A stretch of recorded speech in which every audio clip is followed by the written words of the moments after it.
The Newsday continues here on One News Now. I'm Denise Tan. Sunshine Media Network International, or SMNI, has been issued a show cause order with a 30-day suspension by the National Telecommunications Commission.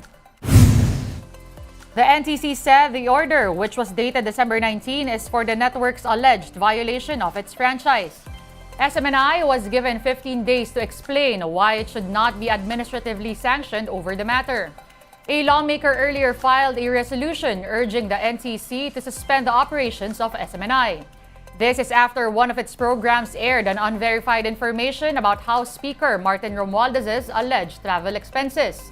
The NTC set an administrative hearing with the Quiboloy-led network on January 4. Top diplomats of the Philippines and China held a telephone dialogue over their nations' relations, but both have different takes on how it really went.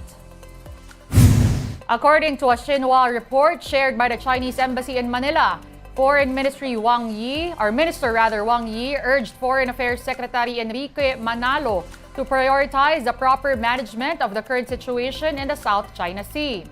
Wang also reportedly said that the tension between the two nations is rooted in Manila's change of policy stance, among others. He also advised the Philippines to, quote, act with caution. For its part, the DFA said Manalo and Wang had a, quote, frank and candid exchange and ended the call with a clear understanding of their position on the several issues. The agency did not disclose other details about the call. The conversation followed President Bongbong Marcos and Chinese President Xi Jinping's brief meeting on the sidelines of the APEC summit in California. A civilian convoy is planning a new mission to the West Philippine Sea by the summer of 2024. In an interview with One Balita Pilipinas, Akbayan President and Atinito co-convener Rafaela David said that they are aiming to conduct the voyage by April or May. David added that they are still in coordination with the National Task Force on the West Philippine Sea and the Philippine Coast Guard, which are both ready to assist. There are also more volunteers interested to participate in the civilian convoy. Earlier this month, the Christmas convoy trip was cut short due to the shadowing of Chinese vessels in the routes.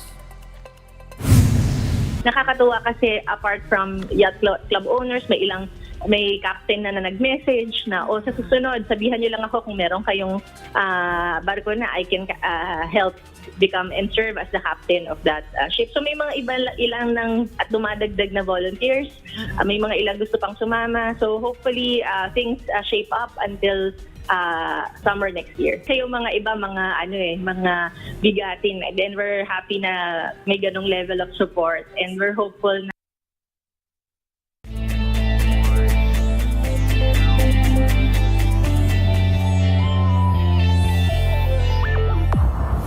Headlining our sports stories is Barangay Ginebra Gin King Stars leading the first return of the PBA All-Star Game voting. Gin veteran Japeth Aguilar is the #1 vote getter so far with more than 24,300 votes. Former PBA MVP Scotty Thompson came in at second with close to 17,400 votes, while former best player of the conference Christian Standhardinger is third with 15,400. LA Tenorio and Jamie Malonzo got the 4th and 5th spots. The 24 highest vote getters will be based on fan vote, while 4 more spots will be open to be selected by PBA coaches and the media. Voting will be until February 7, 2024. The All-Star Games takes place in Bacolod next year. The Magnolia Hotshots secure a twice-to-beat advantage while the Phoenix Fuel Masters continue their impressive run in the PBA Commissioner's Cup. Here's a report. The Phoenix Fuel Masters are looking to sustain their impressive run so far this conference. And their hurdle yesterday were the Northport Batampier. The game was virtually close for the most part until Phoenix unloaded a 13-2 run early in the fourth. This turned a 91-93 deficit into a 104-95 lead. During that stretch, import Jonathan Williams scored 11 points to pace the rally. Northport was not able to recover from that as the Fuel Masters hack out a 113-104 win. This is their 7th win in 8 games, fortifying their bid for a twice-to-beat advantage. Northport, meanwhile, has been sandwiched in a logjam for the 4th and last twice-to-beat spot with a 5-4 slate. Williams flirted with a triple-double with 38 points, 19 rebounds, 9 assists, 3 steals, and 2 blocks. We came out kind of sluggish today, and We was able to fight to the very end. My teammates made some crunch plays throughout the course of the game. Meantime, top-seeded Magnolia Hotshots are assured of a twice-to-beat edge after rolling past the Terra Firma Jeep 104-91. Magnolia took care of business early and led by double digits already after one. That lead ballooned further to as many as 31 points by the end of the third. The Jeep showed some life in the fourth, but time wasn't their friend as the Hotshots clinched the win. This was their 8th in 9 games, while Terra Firma dropped their 5th straight game towards a 2-6 slate. Tyler Bay was stellar again for Magnolia with 25 points, 12 rebounds, and 7 assists. PBA action resumes on Friday, December 22 at the Smart Araneta Coliseum. The NLEX Road Warriors take on the Blackwater Bossing at 4 p.m. while the Meralco Bolts tussle with the Barangay Ginebra Gin Kings at 8 p.m. The TNT Tropang Giga finally got their first win in the East Asia Super League. They took down the Taipei Fubon Braves 80-67. This was payback for TNT after losing to the Braves in their first meeting last month. With a win, TNT now carries a 1-4 win-loss record in the EASL.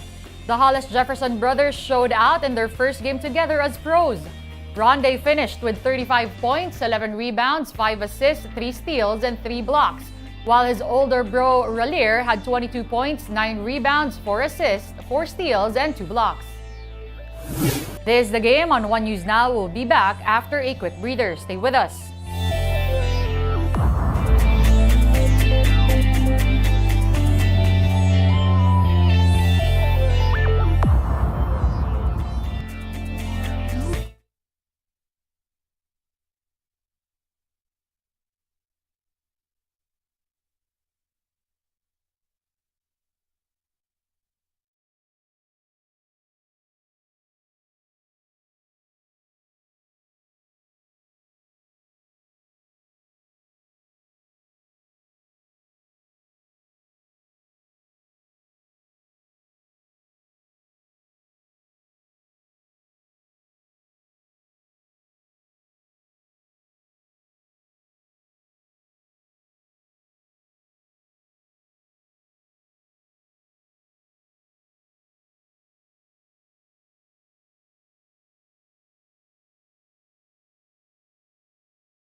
still watching the game on One News Now, I'm Denise Tan. Thanks for staying with us. Milwaukee Bucks star Damian Lillard has breached the 20,000-point mark in career scoring.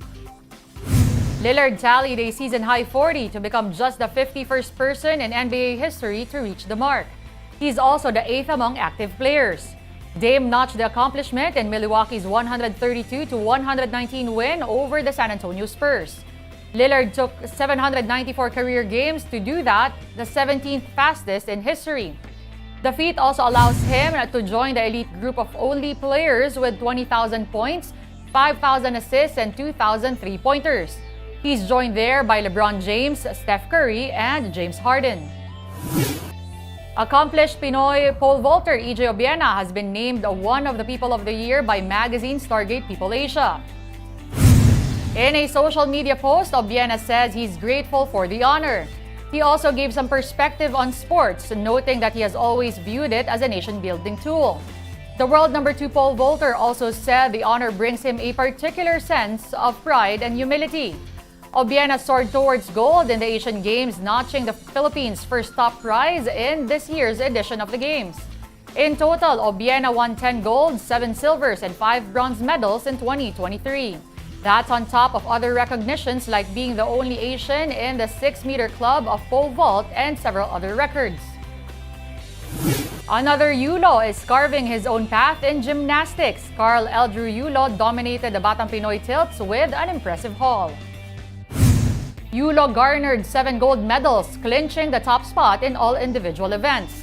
Eldrew lorded over the vault, still rings, floor exercise, high bar, parallel bars, pommel horse, and all-around competitions.